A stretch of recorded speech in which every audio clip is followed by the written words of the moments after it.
Sebelum ceritanya dimulai, silahkan tulis di kolom komentar dari daerah mana saja teman-teman yang menonton cerita ini. Jangan lupa like dan subscribe agar channel ini bisa semakin berkembang dan bisa mempersembahkan cerita yang lebih menarik lagi. Wulan berdiri di dalam ruang ganti yang besarnya seperti sebuah toko pakaian. Di hadapannya, tergantung sebuah kemeja putih bersih yang terbuat dari sutra. Ia menyentuh kain kemeja itu. Terasa sangat halus dan dingin di jarinya. Kemeja ini bukan kemeja biasa. Ini adalah kemeja yang akan dipakai Lukman, suaminya, di hari peresmian kantor barunya hari ini. Bagi Wulan, hari ini adalah hari yang sangat penting. Ini adalah bukti dari semua mimpi mereka yang akhirnya menjadi kenyataan. Pintu di belakangnya terbuka. Lukman masuk ruangan hanya dengan handuk melilit pinggangnya. Rambutnya masih basah sehabis mandi. Ia melihat Wulan, lalu tersenyum melihat setelan jas mahal dan kemeja sutra yang sudah disiapkan istrinya. "Kamu memang yang terbaik," kata Lukman. Suaranya terdengar senang. Ia berjalan mendekat lalu memeluk Wulan dari belakang. "Kamu selalu tahu apa yang aku suka." Wulan ikut tersenyum. Rasanya hangat dipeluk seperti itu. "Aku hanya mau kamu terlihat paling hebat hari ini, Mas. Ini kan hari besarmu." "Ini hari besar kita berdua," kata Lukman, sambil mencium pipi Wulan. Mendengar kata, "kita," pikiran Wulan langsung kembali ke masa lalu. Ia teringat saat mereka pertama kali memulai semuanya. Kehidupan mereka dulu sangat berbeda. Mereka tidak punya ruang ganti sebesar ini. Mereka hanya punya satu lemari kayu kecil di kamar kontrakan mereka yang sempit. Dulu tidak ada kemeja sutra mahal. Lukman hanya punya beberapa kemeja biasa yang terkadang harus Wulan jahit jika ada kancingnya yang lepas. Setiap malam, setelah makan, Lukman akan duduk di meja makan kecil mereka. Ia akan mengeluarkan kertas-kertas dan mulai menjelaskan ide-ide bisnisnya. Matanya selalu terlihat bersemangat. Ia bercerita tentang perusahaan besar yang ingin ia bangun. Ia juga bermimpi punya gedung kantor yang tinggi miliknya sendiri. Wulan selalu mendengarkan dengan serius. Wulan berasal dari keluarga yang sangat kaya, tapi ia memilih untuk hidup sederhana bersama Lukman. Ia percaya pada kemampuan dan semangat suaminya. Ia berjanji dalam hati akan membantunya mencapai semua mimpi itu. Kesempatan itu datang ketika ayah Wulan meninggal. Wulan mendapat warisan yang jumlahnya sangat banyak. Ia bisa saja menggunakan uang itu untuk dirinya sendiri, tapi ia punya rencana lain. Ia ingin menggunakan uang itu untuk modal bisnis Lukman. Ia tidak memberitahu Lukman berapa banyak uang yang ia punya. Ia hanya bilang kalau ia punya sedikit uang lebih dari penjualan aset keluarga. Uang, sedikit, itu sebenarnya sangat banyak. Itulah yang menjadi modal pertama perusahaan Lukman. Uang itu dipakai untuk menyewa kantor, membayar gaji pegawai, dan semua keperluan lainnya. Setelah itu, Wulan terus memberikan suntikan dana tanpa sepengetahuan orang lain. Perusahaan Lukman pun berkembang sangat cepat. Wulan tidak pernah mau jabatannya ditulis di perusahaan. Ia juga tidak mau namanya ada di surat-surat kepemilikan. Baginya, melihat Lukman sukses dan bahagia sudah cukup. Ia senang menjadi kekuatan rahasia di balik kesuksesan suaminya. "Kamu lagi mikirin apa?" Suara Lukman membuat Wulan sadar dari lamunannya. "Aku hanya teringat waktu kita masih susah dulu," jawab Wulan pelan. "Sekarang semua terasa seperti mimpi." Lukman memegang wajah Wulan dengan kedua tangannya. Ia menatap mata istrinya dalam-dalam. "Semua ini tidak akan ada tanpa kamu, Wulan. Kamu adalah alasan semua ini bisa terjadi. Ingat itu." Wulan mengangguk. Ia sangat percaya pada kata-kata suaminya.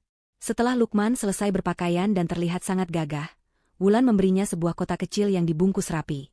"Ada hadiah untukmu," kata Wulan. Lukman membuka kotak itu. Di dalamnya ada sebuah jam tangan mewah yang sudah lama ia inginkan. Matanya langsung terlihat berbinar. "Sayang, ini kan mahal sekali." "Tidak apa-apa. Khusus untuk hari ini," kata Wulan. "Coba lihat bagian belakangnya." Lukman membalik jam tangan itu. Ada tulisan kecil yang terukir di sana. "Mitra sejatiku selamanya." Lukman terdiam sebentar, lalu ia memeluk Wulan dengan sangat erat. "Terima kasih, Wulan. Terima kasih sudah jadi istriku."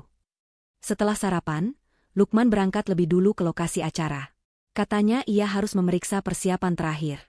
Wulan melihat mobil suaminya pergi, hatinya terasa sangat damai dan bahagia. Ia punya waktu beberapa jam untuk bersiap-siap. Ia memilih gaun yang tidak terlalu mencolok. Gaun berwarna krem yang terlihat sopan dan anggun. Ia tidak mau penampilannya mengalahkan penampilan suaminya. Malam ini, Lukman adalah bintangnya. Saat sedang merapikan rambutnya di depan cermin, ponselnya berbunyi. Ada pesan masuk dari nomor yang tidak ia kenal.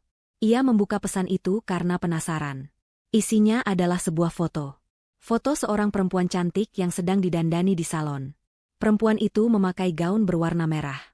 Di bawah foto itu ada tulisan singkat. Sang ratu akan segera tiba di istananya. Wulan bingung membaca pesan itu. Siapa perempuan ini? Siapa yang mengirim pesan ini? Ia berpikir mungkin ini hanya iklan atau ada orang yang salah kirim nomor. Ia tidak mau memikirkannya. Ia tidak mau suasana hatinya yang sedang baik menjadi rusak karena hal aneh seperti ini. Ia langsung menghapus pesan itu. Tapi entah kenapa, ada perasaan tidak enak yang mulai muncul di hatinya. Perasaan aneh yang dingin dan mengganggu. Mobil hitam yang membawa Wulan berhenti di depan sebuah gedung yang sangat tinggi dan megah. Lobi gedung itu sudah dihias seperti tempat pesta. Seorang petugas membukakan pintu mobil untuknya. Begitu keluar, banyak cahaya kamera langsung menyorotnya. Para wartawan sudah menunggu di depan. Mereka mengambil fotonya berkali-kali sambil mengucapkan selamat. Wulan hanya tersenyum sopan kepada mereka. Ia lalu berjalan masuk melewati karpet merah. Pesta di dalam lobi itu sangat mewah. Langit-langitnya sangat tinggi, dihiasi lampu-lampu kristal besar yang berkilauan. Bau wangi bunga dan parfum mahal terasa di mana-mana. Ada alunan musik dari orkestra kecil di sudut ruangan. Para tamu yang datang adalah orang-orang penting. Ada banyak pengusaha terkenal, pejabat, dan orang-orang kaya lainnya. Mereka semua memakai pakaian yang sangat bagus. Wulan menarik napas. Ini adalah pesta impian Lukman, dan sekarang menjadi kenyataan. Beberapa tamu yang Wulan kenal datang menyapanya. Selamat malam, Bu Wulan. Acaranya luar biasa. Selamat ya, kata seorang tamu. Terima kasih, Pak. Silakan menikmati pestanya, jawab Wulan sambil tersenyum. Tapi Wulan merasa ada yang aneh. Cara orang-orang menatapnya terasa berbeda. Senyum mereka terasa tidak tulus. Para pegawai perusahaan Lukman yang menjadi panitia juga terlihat gugup saat melihatnya. Mereka menyapanya dengan hormat, tapi mata mereka seperti menghindar. Wulan merasa suasana di pesta ini sangat janggal. Rasanya seperti ada sesuatu yang tidak beres, tapi ia tidak tahu apa. Ia mencari-cari Lukman di tengah keramaian. Akhirnya ia melihat suaminya. Lukman berdiri di tengah-tengah aula, dikelilingi oleh banyak orang penting. Ia terlihat sangat percaya diri dan berwibawa. Wulan merasa sangat bangga melihatnya. Ia ingin sekali datang dan berdiri di samping suaminya. Tapi Lukman terlihat sangat sibuk. Ia terus berbicara dengan tamu-tamunya dan tidak melihat ke arah Wulan. Wulan memutuskan untuk menunggu. Ia mengambil segelas minuman dan berdiri di dekat sebuah tiang besar. Dari sana, ia bisa melihat seluruh ruangan. Tiba-tiba, perhatiannya tertuju pada sekelompok orang. Mereka berkumpul dan tertawa sangat keras. Di tengah-tengah mereka, ada seorang perempuan yang menjadi pusat perhatian. Perempuan itu memakai gaun malam berwarna merah terang. Warnanya sangat mencolok di antara tamu-tamu lain. Riasan dan tatanan rambutnya juga terlihat sangat glamor. Wulan mencoba melihat wajahnya lebih jelas. Dan ia terkejut. Wajah perempuan itu adalah wajah yang sama dengan yang ada di foto yang ia terima tadi pagi. Namanya Siska. Jantung Wulan mulai berdebar tidak karuan. Jadi perempuan ini benar-benar ada di sini. Tapi siapa dia? Kenapa semua orang penting sepertinya sangat menghormatinya? Perasaan tidak enak di hati Wulan menjadi semakin kuat. Ia melihat Siska berjalan mendekati Lukman. Dengan gerakan yang sangat santai, Siska merapikan dasi Lukman. Lalu ia membisikkan sesuatu ke telinga suaminya. Wulan melihat Lukman tersenyum kepada Siska. Senyum yang sangat akrab. Senyum yang biasanya hanya Lukman berikan padanya. Mereka terlihat sangat dekat. Seperti pasangan yang menjadi tuan rumah acara ini. Kaki Wulan terasa lemas. Ia tidak bisa bergerak. Gelas yang ia pegang mulai bergetar. Lalu, matanya terpaku pada sesuatu yang dipakai Siska di lehernya. Sebuah kalung berlian. Wulan sangat mengenali kalung itu. Itu bukan kalung biasa. Itu adalah kalung peninggalan ibunya. Kalung itu adalah barang paling berharga miliknya, yang ia simpan baik-baik di dalam brankas di rumah. Ia ingat pernah menunjukkan kalung itu pada Lukman. Bagaimana bisa kalung itu sekarang dipakai oleh perempuan lain? Saat itu, Wulan langsung mengerti. Semua keanehan yang ia rasakan sejak tadi akhirnya masuk akal. Suara musik dan obrolan para tamu mendadak tidak terdengar lagi.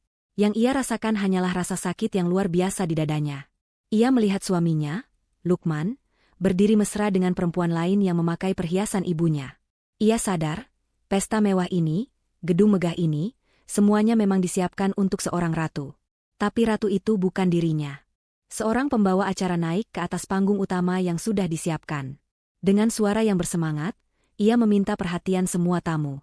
Suara musik orkestra perlahan-lahan mengecil, dan obrolan para tamu pun mereda. Lampu-lampu di aula sedikit diredupkan, menyisakan satu sorot cahaya terang yang mengarah tepat ke tengah panggung. Suasana yang tadinya ramai dan santai, kini berubah menjadi lebih resmi dan senyap. Semua mata tertuju ke panggung, menunggu acara utama dimulai. Wulan merasakan jantungnya berdebar sedikit lebih kencang, bukan karena gugup, melainkan karena rasa bangga yang meluap. Ini adalah momennya Lukman. Momen yang sudah mereka berdua nantikan sejak lama. Wulan memperbaiki posisinya, bergerak sedikit lebih maju agar bisa melihat panggung dengan lebih jelas. Ia ingin melihat ekspresi wajah Lukman saat suaminya itu berbicara di hadapan semua orang penting ini. Ia ingin menjadi wajah pertama yang Lukman lihat saat suaminya itu mencari dukungan di tengah kerumunan. Ia sudah membayangkan semuanya.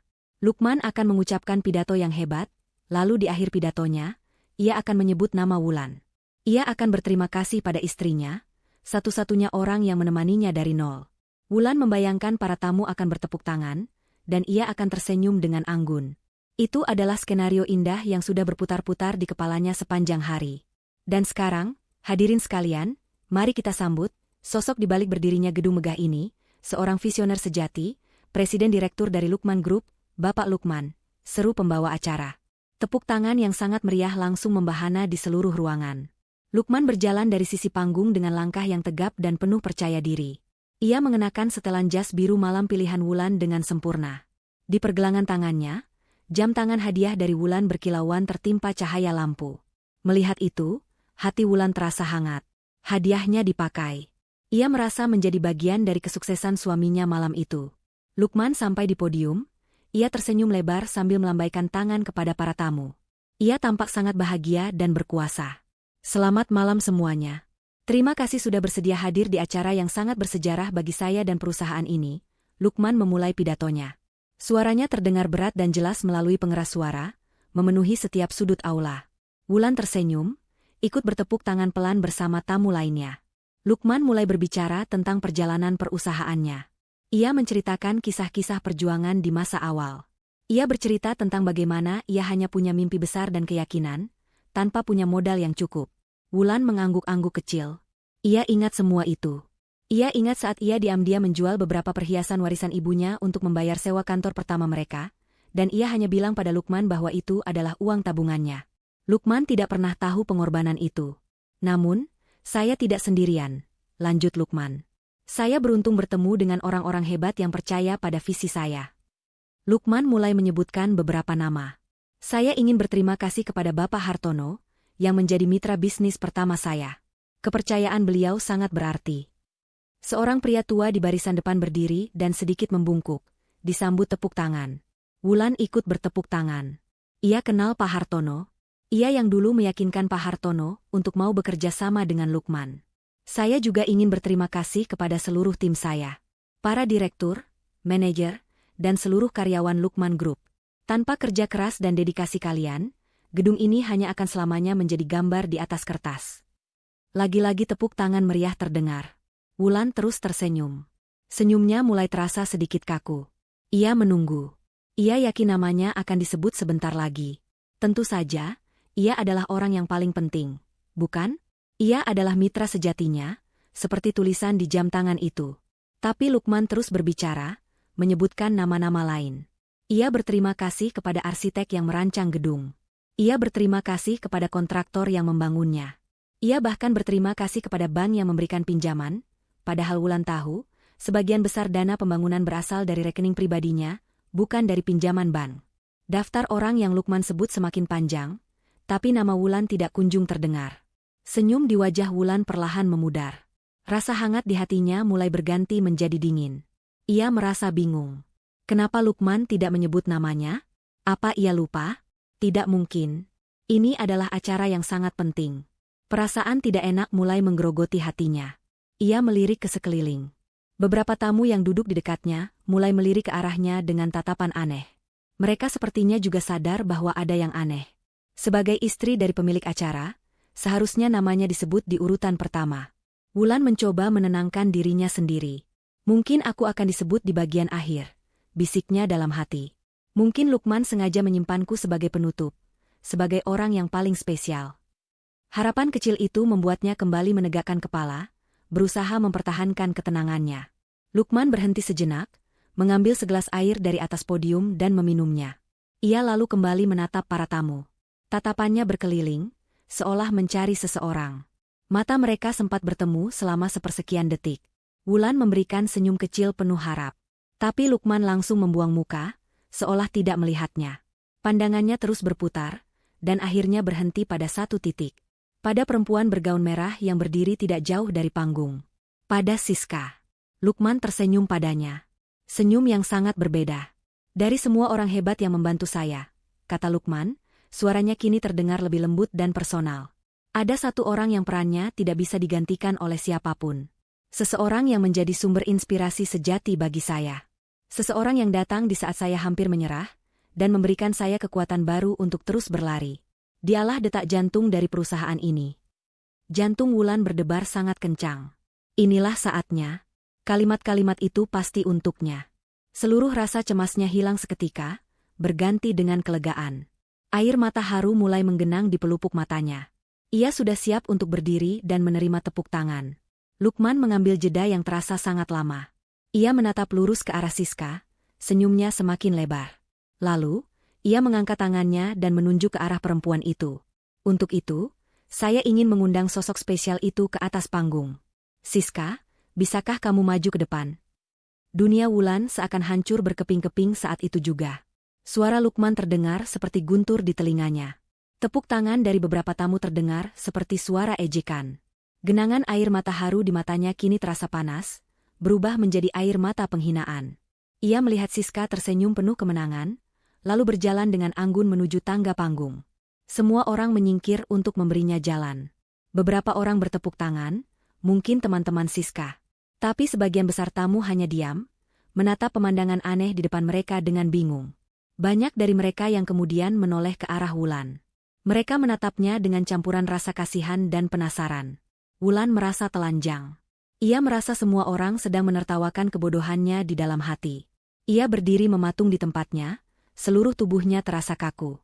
Ia hanya bisa menatap panggung dengan tatapan kosong, sementara perempuan lain berjalan menuju suaminya untuk menerima pujian yang seharusnya menjadi miliknya. Siska menaiki tangga panggung dengan gerakan yang dibuat-buat seanggun mungkin.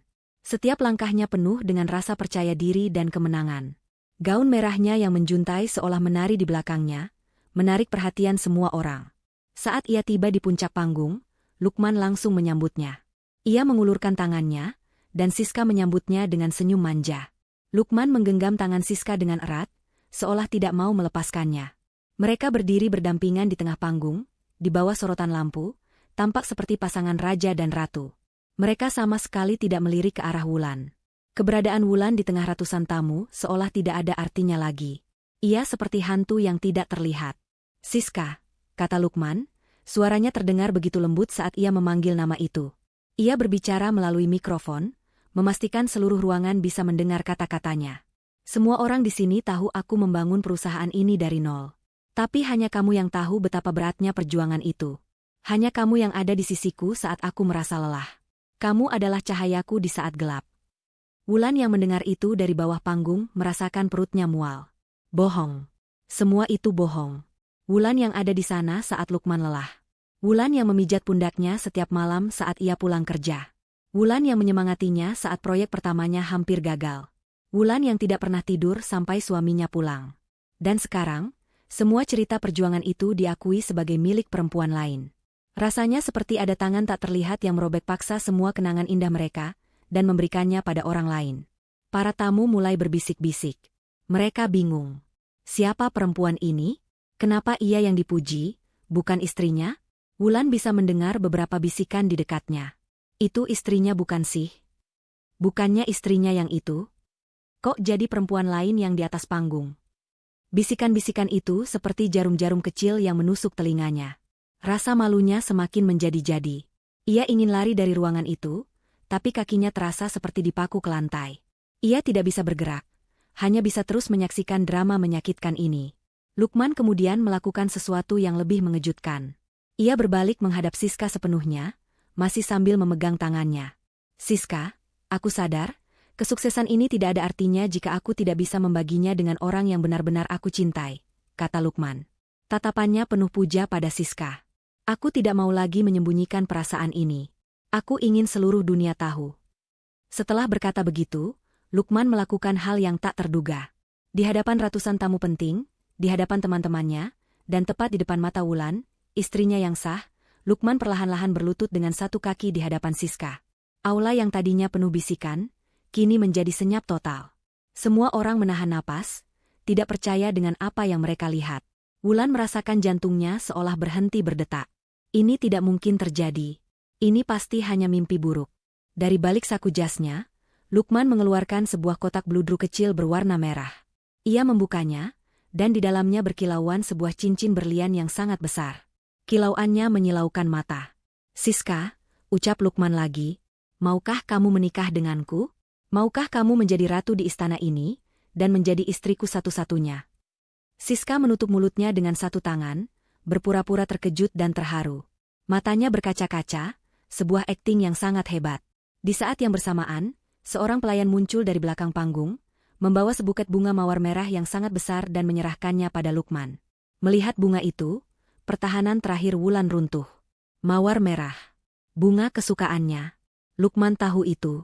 Lukman selalu memberinya mawar merah di setiap hari jadi pernikahan mereka. Lukman pernah berkata bahwa mawar merah adalah simbol cinta mereka yang membara. Dan sekarang, simbol cinta mereka itu sedang digunakan untuk melamar perempuan lain. Pengkhianatan ini terasa begitu sempurna, begitu kejam, dan begitu disengaja. Ya, tentu saja aku mau, jerit Siska dengan suara manja. Tepuk tangan kembali terdengar, kali ini lebih keras. Mungkin karena para tamu sudah terlalu kaget untuk diam. Lukman mengambil cincin itu dan memasangkannya di jari manis Siska. Siska mengangkat tangannya, memamerkan cincin itu kepada semua orang. Kilatan lampu kamera dari para wartawan yang diundang menyala tanpa henti, mengabadikan momen memalukan itu. Wulan menatap pemandangan di depannya. Lukman berdiri, memeluk dan mencium Siska di atas panggung. Mereka terlihat seperti pasangan paling bahagia di dunia. Rasa sakit di dada Wulan sudah mencapai puncaknya. Ia merasa sesak napas. Dunia di sekelilingnya terasa berputar dan buram. Tapi kemudian, sesuatu terjadi di dalam dirinya. Rasa sakit yang luar biasa itu perlahan berubah. Air mata yang siap tumpah tiba-tiba mengering. Rasa sesak di dadanya hilang, digantikan oleh sebuah kekosongan yang dingin. Pandangannya yang tadinya buram, kini menjadi sangat jernih dan tajam. Ia tidak lagi melihat suaminya yang ia cintai. Ia melihat seorang penipu. Ia tidak lagi melihat perempuan cantik. Ia melihat seorang pencuri. Di tengah kekacauan perasaan itu, satu hal menjadi sangat jelas di kepalanya. Semuanya harus berakhir. Di sini. Malam ini juga, ia tidak lagi merasa seperti korban yang lemah. Rasa sakit itu telah membakar habis semua cinta dan kesabarannya, menyisakan baja yang dingin dan keras. Kemarahan memberinya kekuatan. Penghinaan memberinya tujuan. Dengan gerakan yang tenang dan pasti, Wulan membalikkan badan, tidak lagi mau melihat panggung itu. Wajahnya tidak menunjukkan emosi apapun. Ia mengeluarkan ponsel dari dalam tas tangannya. Jemarinya bergerak cepat di atas layar. Ia membuka kontak asisten pribadinya, orang kepercayaannya yang paling setia. Ia mengetik sebuah pesan singkat, sebuah perintah yang sudah ia siapkan untuk keadaan darurat terburuk. Laksanakan rencana merah. Sekarang. Setelah menekan tombol kirim, Wulan memasukkan kembali ponselnya ke dalam tas. Ia menarik napas dalam-dalam. Pertunjukan yang sebenarnya akan segera dimulai. Dan kali ini, ia yang akan menjadi sutradaranya. Di tengah keheningan yang canggung setelah lamaran itu, saat Lukman dan Siska masih berpelukan mesra di atas panggung, Wulan mulai bergerak. Ia tidak menangis. Ia tidak berteriak. Ia berjalan.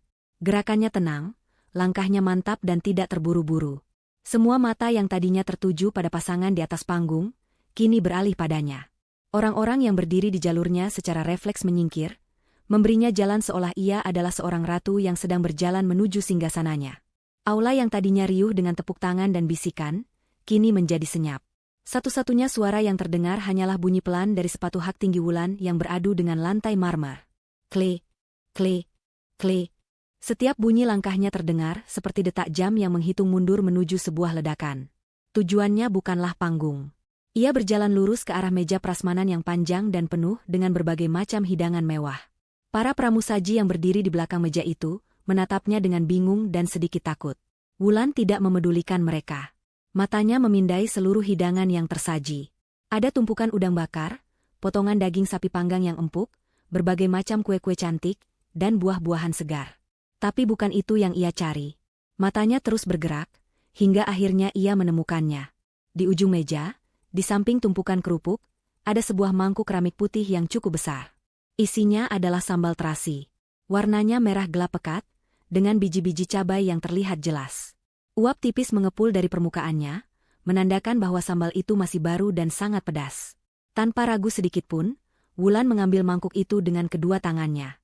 Mangkuk itu terasa sedikit hangat. Seorang koki yang berdiri di dekat sana hendak bertanya, "Ibu butuh sesuatu?" Tapi ia langsung diam saat melihat tatapan mata Wulan. Tatapan itu kosong, dingin, dan tidak menunjukkan emosi apapun. Wulan berbalik. Kini ia berjalan kembali, membelah kerumunan yang semakin melebarkan jalan untuknya. Tujuannya sekarang sangat jelas, panggung utama. Di atas panggung, Lukman dan Siska akhirnya menyadari bahwa ada sesuatu yang aneh. Mereka berhenti berpelukan. Mereka melihat Wulan berjalan mendekat dengan sebuah mangkuk di tangannya. "Wulan? Kamu mau apa?" tanya Lukman, suaranya terdengar bingung. Ia pikir mungkin istrinya sudah gila. Siska, yang merasa posisinya sudah aman, tersenyum sinis. Ia pikir Wulan akan membuat keributan kecil yang memalukan. "Oh, sayang, sepertinya istrimu mau memberikan ucapan selamat," katanya pada Lukman dengan suara manja, cukup keras agar orang di sekitar panggung bisa mendengarnya. Wulan terus berjalan. Ia menaiki tangga panggung satu persatu. Langkahnya tetap tenang dan tidak goyah. Saat ia tiba di atas panggung, ia berdiri tepat di hadapan mereka berdua. Ia menatap Siska, dari ujung rambutnya yang ditata sempurna, gaun merah mahalnya, hingga cincin berlian di jarinya. Lalu, ia mengangkat mangkuk sambal itu tinggi-tinggi. Siska dan Lukman belum sempat bereaksi. Dalam satu gerakan cepat dan kuat, Wulan menyiramkan seluruh isi mangkuk itu tepat ke wajah dan tubuh Siska. Plok! Sambal terasi itu muncrat, mengenai wajah Siska yang penuh riasan mahal, rambutnya, lehernya, dan gaun merahnya yang kini dihiasi bercak-bercak merah gelap yang menjijikan. Bau terasi yang menyengat langsung memenuhi udara. Selama sepersekian detik, Siska hanya diam membeku karena kaget. Lalu, rasa pedas yang membakar mulai menjalar di kulit wajah dan matanya. Grek. Siska menjerit dengan sangat kencang. Jeritannya bukan lagi jeritan manja, melainkan jeritan kesakitan yang sesungguhnya.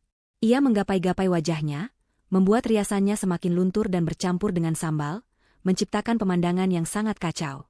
"Panas. Mataku. Panas." Sebelum Lukman sempat menolong Siska, Wulan menjatuhkan mangkuk keramik kosong itu ke lantai. Praang. Mangkuk itu pecah berkeping-keping. Dengan kecepatan yang tidak terduga, Wulan maju selangkah dan tangannya menjambak sanggul Siska dengan sangat keras. Ia menarik rambut perempuan itu, hingga Siska yang sedang kesakitan langsung terduduk di lantai panggung. "Suka dengan sambutan hangat dariku, Jalang?" desis Wulan, suaranya terdengar rendah dan penuh kebencian. Ia menarik rambut Siska lebih keras lagi, membuat kepala perempuan itu tertarik ke belakang. "Lepaskan. Sakit. Tolong." Siska menangis, kini bukan lagi tangisan pura-pura. Ia benar-benar ketakutan. Wajahnya yang cantik kini terlihat mengerikan, penuh dengan sambal, air mata, dan ingus. "Wulan, hentikan. Kamu sudah gila," teriak Lukman. Ia akhirnya sadar dari keterkejutannya dan mencoba maju untuk memisahkan mereka. Wulan tidak melepaskan jambakannya. Ia hanya menolehkan kepalanya sedikit, menatap Lukman dengan tatapan yang belum pernah suaminya lihat seumur hidupnya. Tatapan itu lebih dingin dari es, lebih tajam dari pisau. "Sentuh aku," kata Wulan dengan suara pelan namun penuh penekanan. "Sentuh aku, dan detik ini juga kau jadi gelandangan." Ancaman itu, ditambah dengan tatapan mata Wulan yang mengerikan, membuat langkah Lukman terhenti. Ia terpaku di tempatnya. Ia melihat istrinya yang selama ini ia kenal sebagai perempuan lembut, penurut, dan penuh kasih sayang, telah berubah menjadi sosok yang sama sekali berbeda. Sosok yang kuat, kejam, dan membuatnya takut. Ia sadar, perempuan yang sedang berlutut sambil menjambak rambut selingkuhannya itu bukanlah perempuan lemah yang bisa ia injak-injak lagi. Panggung peresmian itu kini telah berubah menjadi arena pertarungan yang sunyi. Siska masih berlutut di lantai, Menangis kesakitan sambil sesekali memohon ampun, rambutnya masih berada dalam genggaman kuat tangan Wulan. Lukman berdiri mematung beberapa langkah dari mereka, wajahnya pucat pasi, antara marah dan takut. Ratusan pasang mata di bawah panggung menatap pemandangan itu dengan napas tertahan.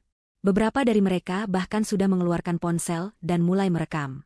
Suasana tegang itu terasa begitu pekat, seolah bisa diiris dengan pisau. Dengan tangannya yang bebas, Wulan meraih mikrofon yang ada di podium di dekatnya. Ia menarik mikrofon itu dari penyangganya. Terdengar bunyi decitan keras saat ia menyalakan tombolnya, suara yang berhasil menyadarkan semua orang bahwa pertunjukan ini belum berakhir. Ini baru permulaan. Wulan tidak melepaskan jambakannya pada Siska. Ia sengaja membuat perempuan itu tetap berlutut di kakinya, sebagai simbol kemenangannya. "Selamat malam semuanya," kata Wulan ke mikrofon. Suaranya tenang, datar, dan sangat jelas. Suara itu menggema ke seluruh penjuru aula, membuat semua orang merinding. "Maaf atas hiburan pembuka yang sedikit berantakan ini." Ada nada sarkasme yang sangat tajam dalam kata-katanya. Ia berhenti sejenak, membiarkan semua orang mencerna kalimatnya.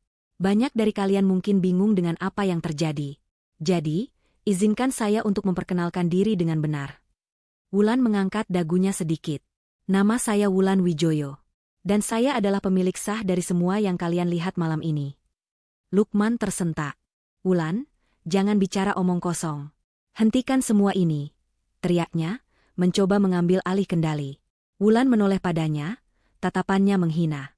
"Diam kau, pengemis," katanya dengan dingin, sebelum kembali berbicara ke mikrofon. Pria yang berteriak itu, Lukman, mungkin namanya yang terpasang di depan gedung ini. Tapi nama itu tidak punya arti apa-apa. Karena setiap senti dari gedung yang kalian pijak ini, dari lantai marmernya sampai lampu kristalnya, dibeli lunas. Dengan uang saya. Terdengar suara gumaman kaget dari para tamu. Wulan melanjutkan, suaranya semakin tegas dan kuat. "Perusahaan yang kita rayakan malam ini, Lukman Group, didirikan dengan modal awal yang 100% berasal dari uang warisan almarhum ayah saya. Pria ini," Wulan menunjuk Lukman dengan dagunya, "datang kepada saya 7 tahun lalu tanpa punya apa-apa selain mimpi. Dan saya, dengan bodohnya, memberikan segalanya untuk mewujudkan mimpi itu. Uang saya, waktu saya, kepercayaan saya." Wulan berhenti lagi. Kali ini ia menatap lurus ke arah para wartawan yang sibuk mengabadikan setiap detiknya. "Jadi, jika kalian ingin menulis berita, tulislah berita yang benar. Pria ini bukan pengusaha jenius. Dia hanyalah seorang boneka yang saya danai. Seorang benalu yang hidup dari harta istrinya. Itu tidak benar. Dia bohong. Semua itu bohong." Lukman berteriak panik. Wajahnya sudah merah padam karena marah dan malu. Keringat mulai membasahi pelipisnya. Ia tahu reputasinya sedang dihancurkan di depan semua kolega bisnisnya. "Bohong?" Wulan tertawa kecil, tawa yang terdengar mengerikan. "Kau yakin mau bilang aku bohong?" Wulan memberi isyarat dengan kepalanya kepada seseorang di bawah panggung. Asisten pribadinya, seorang perempuan muda yang sigap, langsung mengangguk dan mengetik sesuatu di laptopnya. Sesaat kemudian, layar raksasa di belakang panggung yang tadinya menampilkan logo Lukman Group, kini berubah. Di layar itu muncul gambar-gambar dokumen dengan sangat jelas. Salinan bukti transfer bank dengan nilai miliaran rupiah dari rekening pribadi Wulan. Salinan akta kepemilikan tanah dan gedung atas nama Wulan Wijoyo. Bahkan salinan anggaran dasar perusahaan yang menunjukkan bahwa sumber modal awal berasal dari sebuah perusahaan induk yang ternyata 100% sahamnya juga milik Wulan. Seluruh aula menjadi gempar. Bukti-bukti itu tidak bisa dibantah. Semua yang dikatakan Wulan adalah kebenaran. Lukman menatap layar itu dengan mata terbelalak. Tubuhnya gemetar hebat. Ia tidak tahu kalau Wulan secerdas dan seteliti ini. Ia pikir Wulan adalah istri bodoh yang mudah ditipu. Ia salah besar. Siska, yang masih berlutut, juga melihat ke layar. Tangisnya berhenti.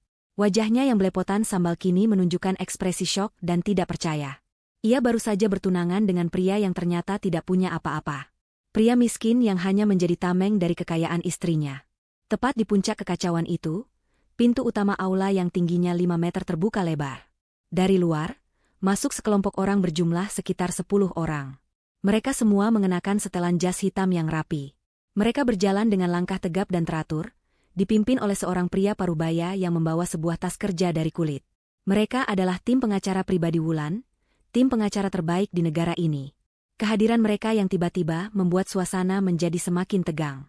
Mereka tidak berhenti di pintu, mereka terus berjalan lurus membelah kerumunan, menuju panggung.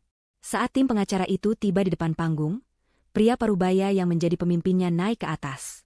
Ia menghampiri Wulan dan mengangguk hormat. Semuanya sudah siap sesuai instruksi, Nyonya Wulan, katanya pelan. Wulan akhirnya melepaskan jambakannya pada rambut Siska. Ia mendorong perempuan itu hingga tersungkur di lantai. Wulan lalu menyerahkan mikrofon yang ia pegang kepada pengacaranya. Pengacara itu mengambil mikrofon tersebut. Ia berdeham sejenak, lalu berbicara dengan suara yang lantang, resmi, dan tanpa emosi. Selamat malam. Saya Budi Santoso, kuasa hukum dari Nyonya Wulan Wijoyo. Berdasarkan bukti-bukti kepemilikan aset yang sah dan tidak dapat diganggu-gugat, serta surat kuasa penuh yang kami pegang, dengan ini kami menyatakan, ia berhenti sejenak, menatap langsung ke arah Lukman yang sudah lemas seperti tidak bertulang. Bahwa surat tugas dan seluruh wewenang Bapak Lukman sebagai Direktur Utama Lukman Group dicabut secara permanen. Efektif detik ini juga. Pernyataan dari pengacara Wulan menggantung di udara seperti sebuah vonis. Seluruh aula yang tadinya dipenuhi bisikan, kini senyap seketika. Tidak ada lagi yang berani bersuara. Semua orang hanya bisa menatap Lukman. Pria yang 5 menit lalu masih berdiri di puncak dunia, kini telah jatuh menjadi bukan siapa-siapa. Wajah Lukman berubah dari merah padam karena marah, menjadi putih pucat seperti kertas. Keringat dingin mulai membanjiri wajahnya. Ia menatap pengacara itu, lalu beralih menatap Wulan dengan tatapan tidak percaya. Tidak. Kamu tidak bisa melakukan ini, bisik Lukman, suaranya serak dan gemetar. Ia menggelengkan kepalanya perlahan, seolah mencoba menolak kenyataan. Ini perusahaanku. Aku yang membangunnya. Aku yang bekerja keras. Wulan menatapnya tanpa ekspresi. Ia mengambil alih mikrofon dari pengacaranya. Kerja kerasmu tidak ada artinya tanpa uangku, Lukman. Dan sekarang, sumber uangmu sudah ditutup. Wulan kemudian berbalik sedikit, matanya mencari seseorang di antara kerumunan. Keamanan, panggilnya dengan suara yang tidak terlalu keras, namun penuh dengan perintah. Seketika, dari berbagai sudut ruangan, muncul 6 orang pria berbadan tegap dan besar. Mereka semua mengenakan setelan jas hitam dan alat komunikasi di telinga mereka. Mereka bukan petugas keamanan gedung biasa. Mereka adalah tim keamanan pribadi yang sudah disewa khusus oleh Wulan untuk malam ini. Mereka berjalan serentak menuju panggung, langkah mereka berat dan teratur, membuat para tamu secara otomatis memberi jalan. Wulan, jangan lakukan ini. Kita bisa bicarakan ini baik-baik. Lukman mulai panik saat melihat para petugas keamanan itu semakin dekat. Nada bicaranya berubah dari marah menjadi memohon. Wulan sama sekali tidak menggubrisnya. Saat 2 petugas keamanan sudah sampai di atas panggung, Wulan menunjuk Lukman dan Siska dengan dagunya. Siska masih menangis terseduh-seduh di lantai, gaunnya kotor dan wajahnya perih. Bawa 2 sampah ini keluar dari gedungku, perintah Wulan dengan suara dingin. Siap, Nyonya, jawab salah satu petugas. Kedua petugas itu langsung bergerak. Satu petugas menghampiri Lukman, sementara yang satu lagi menghampiri Siska. Jangan sentuh saya. Lepaskan. Lukman mencoba melawan saat lengannya dipegang. Ia meronta, berusaha melepaskan diri. Tapi tenaga petugas keamanan itu jauh lebih kuat. Lengannya dipegang dengan sangat erat hingga ia tidak bisa bergerak lagi. Petugas yang lain menghampiri Siska. Mari, Mbak. Anda harus keluar dari sini, katanya dengan suara tegas namun sopan. Siska menggelengkan kepalanya dengan panik. Ia merangkak di lantai, mencoba mendekati Wulan. Mbak Wulan, tolong. Maafkan saya. Saya tidak tahu kalau akan jadi begini. Saya hanya korban, Mbak. Dia yang menipu saya.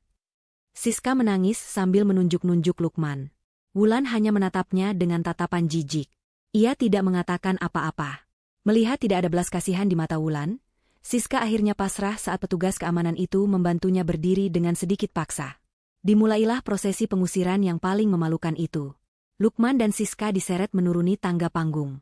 Mereka kini harus berjalan melewati lorong yang dibentuk oleh ratusan tamu yang menatap mereka. Setiap langkah terasa seperti 1 jam. Semua mata tertuju pada mereka. Tidak ada lagi tatapan kagum seperti di awal pesta. Yang ada hanyalah tatapan hina, tatapan kasihan, dan tatapan penuh cemooh. Kilatan kamera ponsel menyala di mana-mana. Semua orang merekam aib mereka. Lukman menundukkan kepalanya dalam-dalam, tidak sanggup melihat wajah para kolega bisnis yang beberapa saat lalu masih menjabat tangannya dengan hormat. Siska terus menangis, mencoba menutupi wajahnya yang berantakan dengan tangannya. Gaun merahnya yang mahal kini terlihat seperti lap kotor. Mereka diseret terus, melewati meja-meja prasmanan yang penuh makanan lezat, melewati panggung orkestra yang sudah berhenti bermain, menuju pintu keluar yang terbuat dari kaca. Perjalanan dari panggung ke pintu keluar yang jaraknya hanya sekitar 50 meter itu terasa seperti perjalanan menuju neraka bagi mereka berdua. Saat mereka hampir sampai di pintu keluar, Wulan kembali berbicara melalui mikrofon. Suaranya kembali menggema di seluruh aula, memastikan semua orang, termasuk Lukman dan Siska, bisa mendengarnya dengan jelas. Tunggu sebentar. Kedua petugas keamanan itu berhenti, tepat di depan pintu. Lukman dan Siska juga berhenti, dengan secercah harapan bodoh bahwa mungkin Wulan berubah pikiran. Wulan berbicara kepada kepala tim keamanannya yang berdiri di dekat panggung. Pak, sebelum mereka benar-benar keluar, tolong pastikan mereka tidak membawa apapun yang dibeli dengan uang saya. Kepala keamanan itu mengangguk. Baik, Nyonya. Apa saja yang harus kami ambil? Ambil dompet dan ponsel pria itu, kata Wulan sambil menunjuk Lukman. Ambil juga tas tangan dan semua perhiasan yang dipakai perempuan itu. Kalung itu terutama. Dan jangan lupa, kunci mobil yang ada di saku pria itu. Mobil itu juga atas nama saya. Perintah itu adalah pukulan terakhir yang menghancurkan sisa-sisa harga diri Lukman dan Siska. Ini bukan hanya pengusiran, ini adalah pelucutan total. Kepala keamanan itu berjalan menghampiri mereka. Ia dengan sigap mengambil dompet tebal dan ponsel keluaran terbaru dari saku jas Lukman. Lukman tidak melawan lagi, tenaganya sudah habis. Kemudian, petugas itu beralih ke Siska. Dengan sedikit paksa, ia merebut tas tangan desainer dari genggaman Siska. Lalu ia berkata, "Maaf, Mbak, kalungnya." Siska gemetar hebat saat petugas itu membuka kaitan kalung berlian peninggalan Ibu Wulan dari lehernya. Ia juga diminta melepaskan anting dan gelang berlian yang ia pakai. Semua perhiasan itu kini berada di tangan petugas keamanan. Terakhir, petugas itu mengambil kunci mobil mewah dari saku Lukman. "Sudah, Nyonya," lapor kepala keamanan itu kepada Wulan. "Bagus," jawab Wulan singkat. "Sekarang, kalian boleh pergi."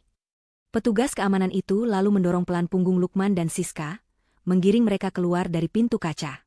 Pintu itu tertutup di belakang mereka, meninggalkan mereka di trotoar depan gedung yang dingin, tanpa uang, tanpa ponsel, tanpa identitas. Hanya dengan pakaian kotor yang melekat di badan dan rasa malu yang akan mereka tanggung seumur hidup. Di dalam, Wulan berdiri tegak di atas panggungnya. Ia menang. Setelah pintu kaca tertutup dan dua aib dalam hidupnya itu lenyap dari pandangan, Wulan menarik napas dalam-dalam. Aula masih senyap, semua tamu masih terpaku di tempat mereka, mencoba mencerna kejadian luar biasa yang baru saja mereka saksikan. Wulan tahu ia harus mengambil kendali penuh atas situasi ini. Ia tidak boleh terlihat goyah sedikit pun. Ia kembali melangkah ke tengah panggung. Ia menatap ratusan tamunya dengan tatapan yang tenang dan berwibawa. "Hadirin sekalian," katanya melalui mikrofon. Suaranya kini terdengar berbeda. Bukan lagi suara istri yang marah, melainkan suara seorang pemimpin. "Saya mohon maaf atas gangguan yang kurang menyenangkan tadi. Anggap saja itu sebagai proses bersih-bersih internal perusahaan." Beberapa orang di antara para tamu tertawa kecil mendengar kata-kata Wulan. Suasana yang tadinya tegang mulai sedikit mencair. "Acara peresmian malam ini memang tidak berjalan sesuai rencana," lanjut Wulan. "Tapi saya ingin meyakinkan Anda semua, para mitra bisnis, klien, dan sahabat sekalian, bahwa perusahaan ini berada di tangan yang jauh lebih baik sekarang. Di bawah manajemen baru saya, perusahaan ini akan berjalan dengan integritas, kejujuran, dan akan menjadi lebih kuat dari sebelumnya. Saya jamin itu." Setelah pidato singkat itu, Wulan mengangguk sopan. "Terima kasih atas kehadiran Anda semua. Dengan ini, acara saya nyatakan selesai. Silakan menikmati hidangan yang tersisa sebelum pulang." Para tamu bertepuk tangan. Kali ini tepuk tangan mereka terdengar tulus dan penuh kekaguman. Mereka melihat sosok perempuan yang luar biasa di atas panggung. Perempuan yang dihancurkan di depan umum, namun bangkit kembali dalam hitungan menit untuk merebut kembali semua miliknya dengan cara yang sangat elegan dan brutal. Beberapa jam kemudian, pesta sudah benar-benar berakhir. Aula yang tadinya ramai kini sudah kosong dan sepi. Wulan tidak pulang.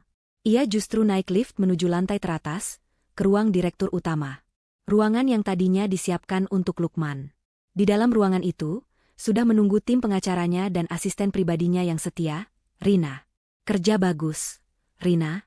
Semua berjalan sesuai rencana," kata Wulan sambil duduk di kursi kebesaran di belakang meja kayu jati yang kokoh.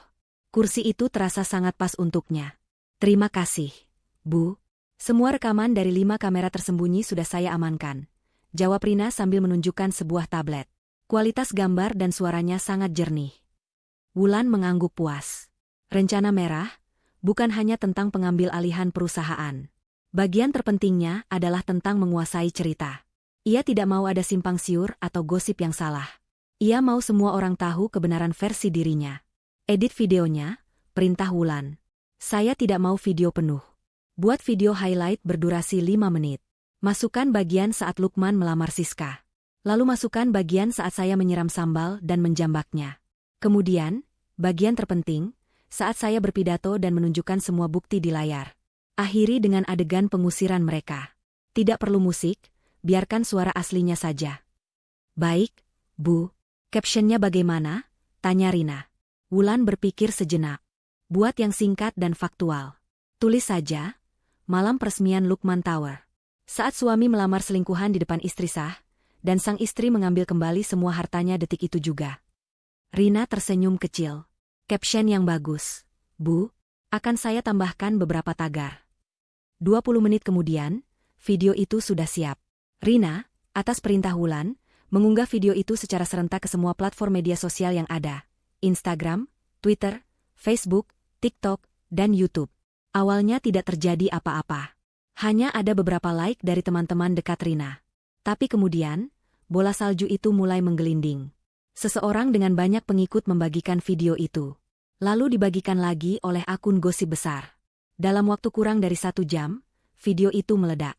Puluhan ribu, kemudian ratusan ribu, lalu jutaan orang menonton video itu.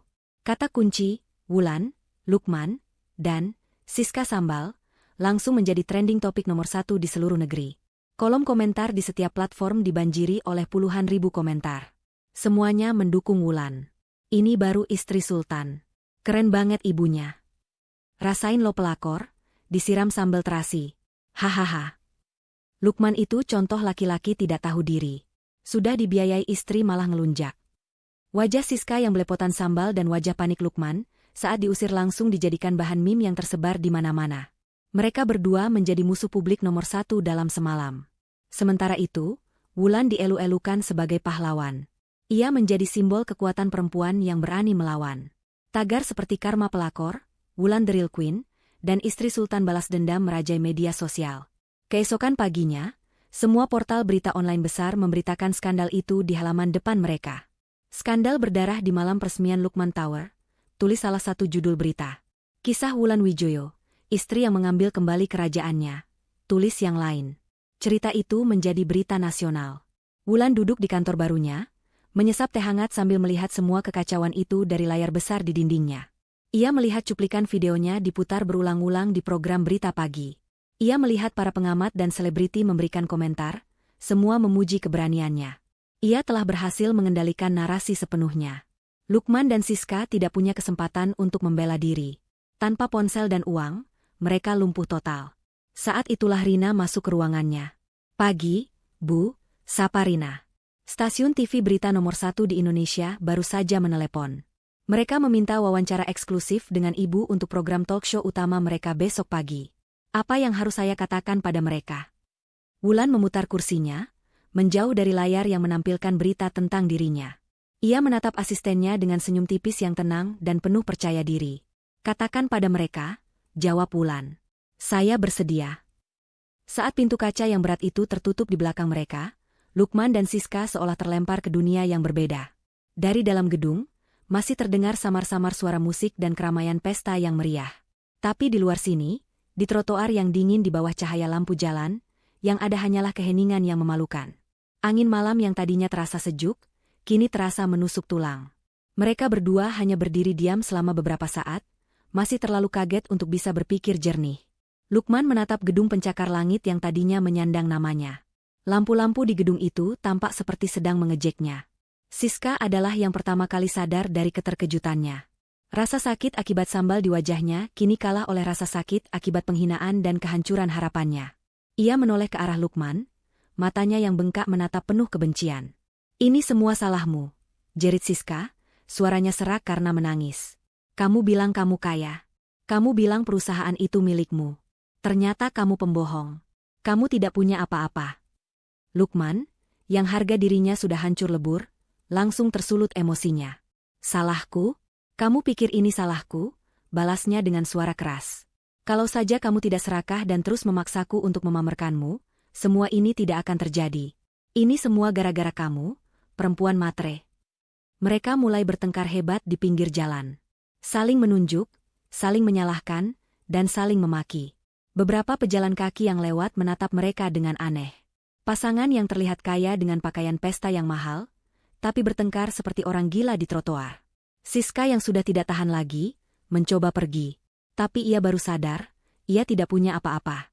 Tasnya, ponselnya, dompetnya, semua sudah diambil. Aku mau pulang. Isak Siska. Pulang kemana? Apartemenmu juga dibayar pakai uang Wulan. Mungkin sekarang barang-barangmu sudah dilempar keluar. Ejek Lukman dengan kejam. Kenyataan pahit itu memukul mereka berdua. Mereka benar-benar tidak punya apa-apa dan tidak punya tempat tujuan. Mereka mencoba memberhentikan taksi, tapi saat sopir taksi bertanya mau bayar pakai apa, mereka hanya bisa diam. Sopir taksi itu tertawa lalu pergi meninggalkan mereka. Akhirnya, dengan terpaksa, mereka harus berjalan kaki. Perjalanan itu adalah perjalanan yang paling menyiksa. Siska, dengan gaun merahnya yang kotor dan sepatu hak tingginya, kesulitan berjalan. Lukman, dengan setelan jas mahalnya yang kini terasa seperti kostum badut, berjalan gontai tanpa tujuan. Tidak lama kemudian, hak sepatu Siska patah. Ia terjatuh dan menangis sejadi-jadinya. Dengan marah, ia melepaskan kedua sepatunya dan berjalan dengan kaki telanjang di atas trotoar yang kotor. Setelah berjalan entah berapa lama, mereka akhirnya sampai di gedung apartemen mewah tempat Siska tinggal. Benar saja kata Lukman. Saat Siska mencoba menggunakan kartu aksesnya, kartu itu sudah tidak berfungsi. Seorang petugas keamanan yang mengenali mereka langsung menghampiri. Maaf, Pak, Bu. Ada perintah dari pemilik unit ini. Anda berdua tidak diizinkan masuk lagi ke dalam gedung, kata petugas itu dengan tegas. Harapan terakhir mereka pun musnah. Malam itu, mereka benar-benar menjadi gelandangan. Dengan sisa-sisa tenaga, mereka berhasil menemukan sebuah motel kecil yang murah dan kotor di pinggir kota. Lukman terpaksa menjual jam tangan mewah pemberian Wulan dengan harga yang sangat murah kepada penjaga motel itu, hanya untuk bisa membayar sewa kamar untuk 1 malam. Keesokan harinya, kehancuran mereka menjadi semakin nyata. Saat mereka keluar dari motel untuk mencari makan, mereka melihat wajah mereka ada di mana-mana. Di layar televisi sebuah warung, di koran yang dijual di pinggir jalan, di layar ponsel orang-orang yang mereka lewati. Video kejadian semalam sudah menjadi berita nasional. Wajah Siska yang belepotan sambal dan wajah Lukman yang diseret keluar gedung menjadi tontonan seluruh negeri. Orang-orang menunjuk-nunjuk mereka, berbisik, bahkan ada yang terang-terangan menertawakan mereka. Mereka tidak bisa bersembunyi. Hari-hari berikutnya menjadi lebih buruk. Lukman mencoba menghubungi teman-teman dan rekan bisnisnya menggunakan telepon umum. Tapi tidak ada satupun yang mau mengangkat teleponnya. Namanya sudah hancur. Tidak ada perusahaan yang mau mempekerjakan seorang penipu yang aibnya diketahui seluruh negara. Rekening banknya yang dulu berisi miliaran rupiah, kini benar-benar kosong dan dibekukan. Semuanya ditarik kembali oleh Wulan. Siska juga mengalami nasib yang sama. Teman-teman sosialitanya yang dulu selalu memujinya, kini memblokir kontaknya. Akun media sosialnya yang dulu punya jutaan pengikut, kini dipenuhi oleh puluhan ribu hujatan dan caci maki. Ia mencoba menjual cincin berlian pemberian Lukman, berharap bisa mendapatkan uang. Tapi saat diperiksa di toko perhiasan, ia mendapat kabar yang lebih menyakitkan. Cincin itu memang berlian asli, tapi dibeli dengan cara mencicil, dan cicilannya belum lunas. Cincin itu disita oleh pihak toko. Mereka berdua terperangkap dalam kemiskinan dan kehinaan. Mereka harus pindah dari satu penginapan murah ke penginapan murah lainnya. Uang hasil menjual jam tangan Lukman menipis dengan cepat. Setiap hari mereka hanya bertengkar. Rasa cinta yang dulu mereka banggakan, kini berubah menjadi rasa benci yang mendalam. Mereka saling menyalahkan atas nasib buruk mereka. Puncak dari semuanya terjadi sekitar 2 minggu setelah malam peresmian itu. Di dalam sebuah kamar sewaan yang sempit dan bau, uang mereka benar-benar habis. Mereka belum makan seharian. Aku tidak tahan lagi hidup seperti ini, teriak Siska frustrasi. Ini semua karenamu. Kamu menghancurkan hidupku. Aku yang menghancurkan hidupmu, balas Lukman tidak kalah keras. Kamu yang merayuku. Kamu yang membuatku buta. Kalau aku tetap bersama Wulan, aku masih menjadi raja sekarang. Penyesalan Lukman membuat Siska semakin marah.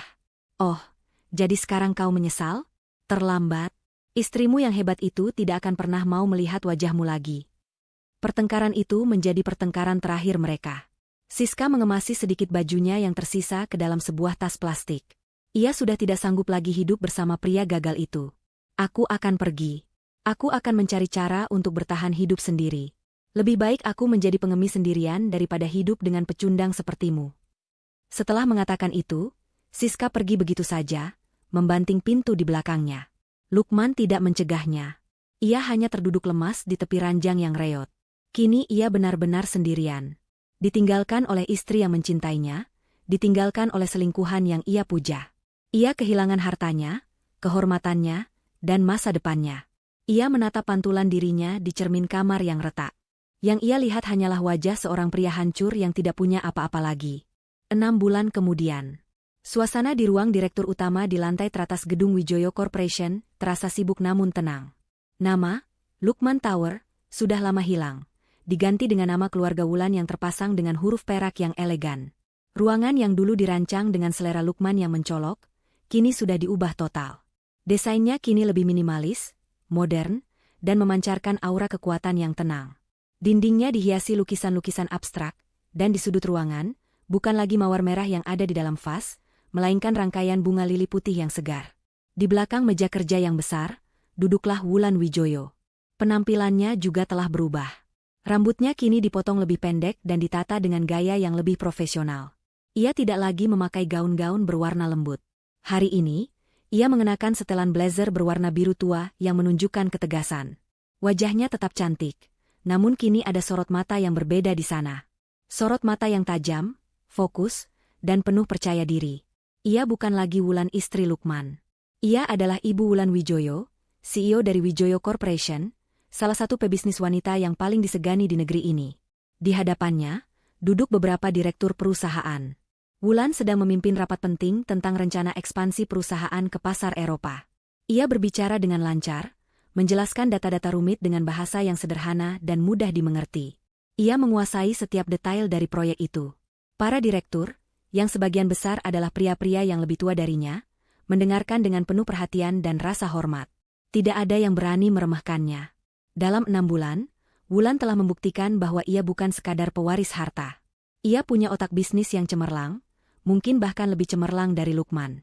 Di bawah kepemimpinannya, keuntungan perusahaan justru meningkat 2 kali lipat.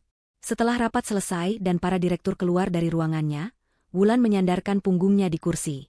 Ia merasa sedikit lelah, tapi juga sangat puas. Ia telah berhasil membangun kembali kerajaannya di atas puing-puing pengkhianatan. Ia tidak hanya bertahan, ia berkembang pesat. Kisahnya telah menjadi inspirasi bagi banyak orang, terutama bagi kaum perempuan. Beberapa minggu setelah kejadian di malam peresmian itu, ia menerima undangan wawancara eksklusif dari stasiun televisi ternama.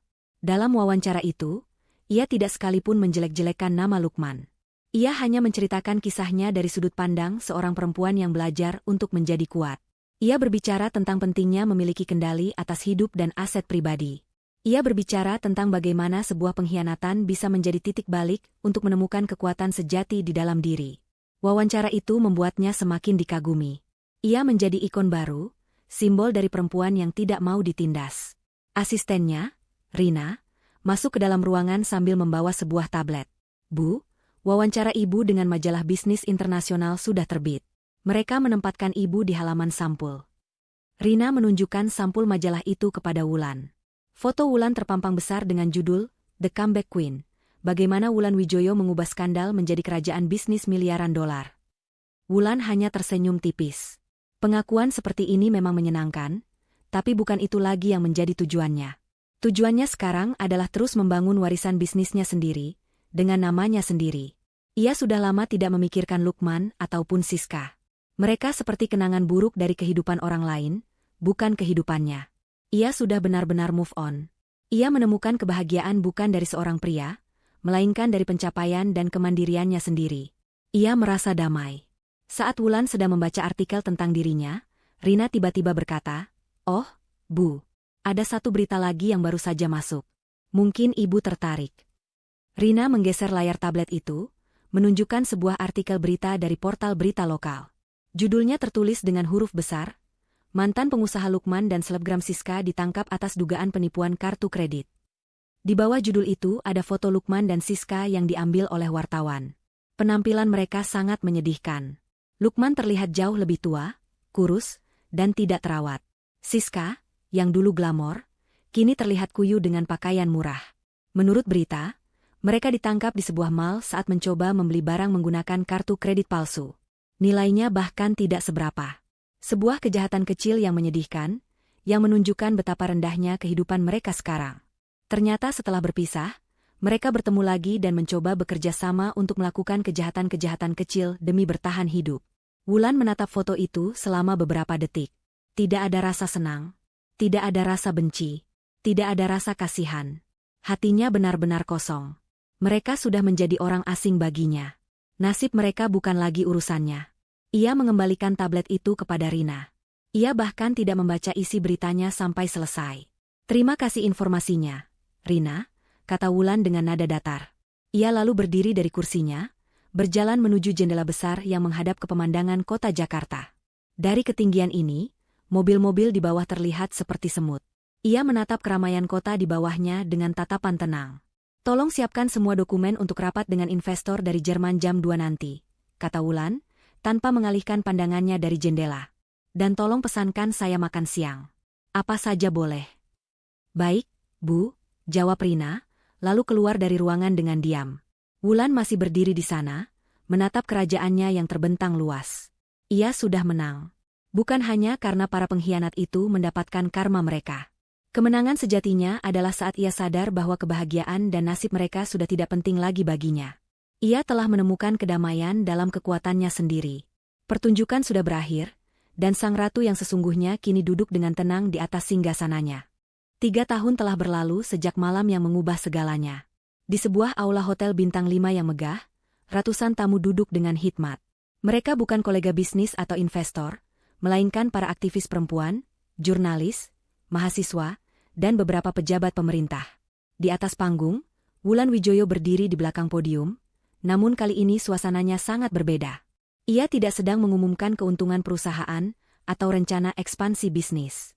Hari ini adalah hari peresmian Yayasan Wijoyo Bangkit, sebuah organisasi nirlaba yang ia dirikan dengan dana pribadinya.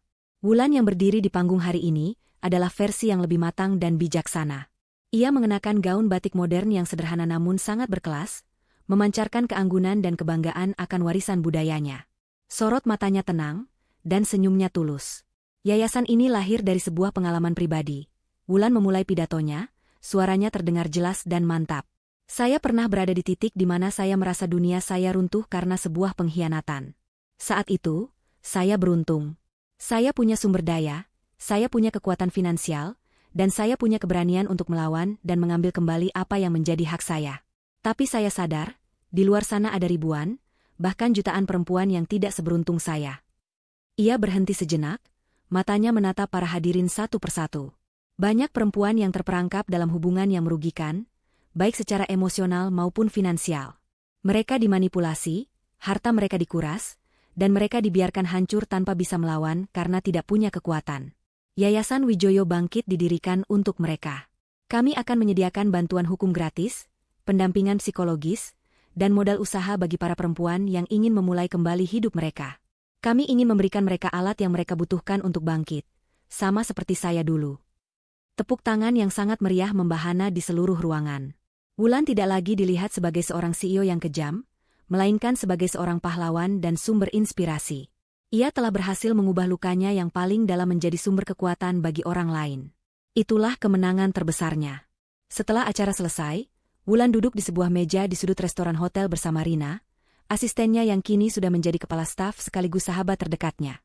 Pidatonya luar biasa, Bu. Sangat menyentuh, kata Rina sambil tersenyum. Terima kasih, Rina. Ini semua juga tidak akan terjadi tanpamu, jawab Wulan. Mereka tidak lagi berbicara sekaku dulu. Hubungan mereka sudah lebih santai dan akrab. Ngomong-ngomong, Bu, Rina memulai dengan sedikit ragu. Saya dengar kabar Lukman sudah bebas dari penjara bulan lalu.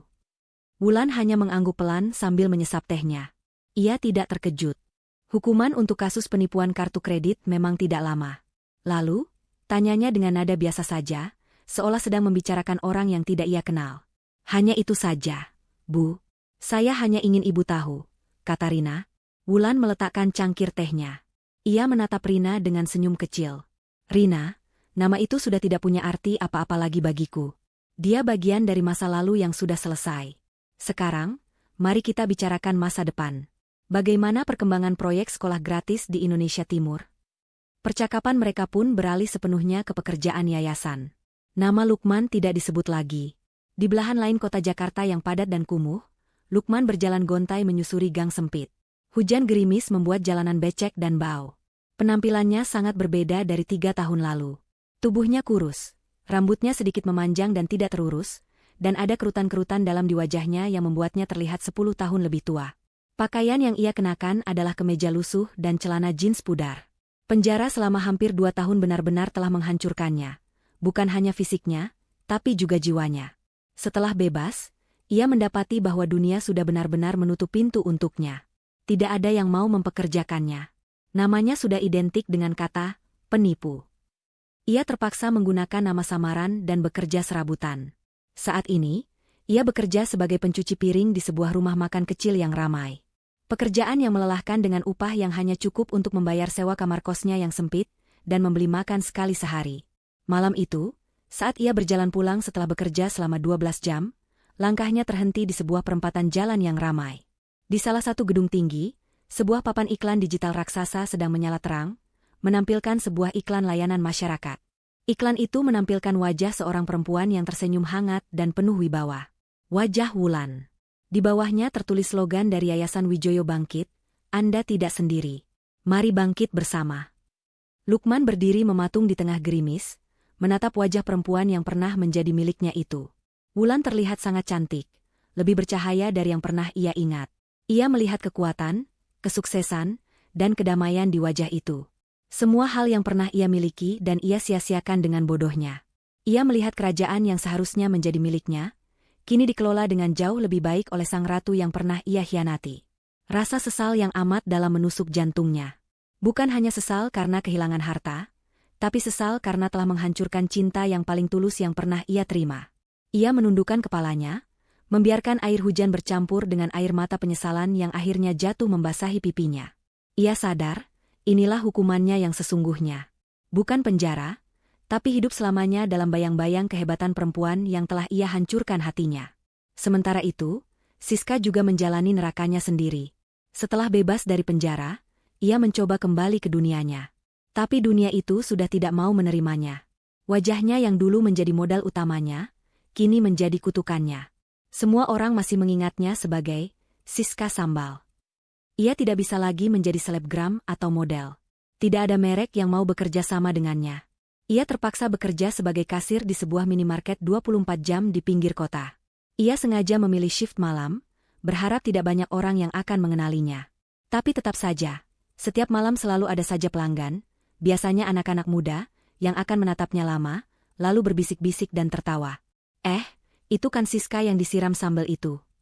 Kadang ada yang iseng mengambil foto atau videonya secara diam-diam. Setiap kali hal itu terjadi, Siska hanya bisa menunduk, menahan rasa malu dan marah.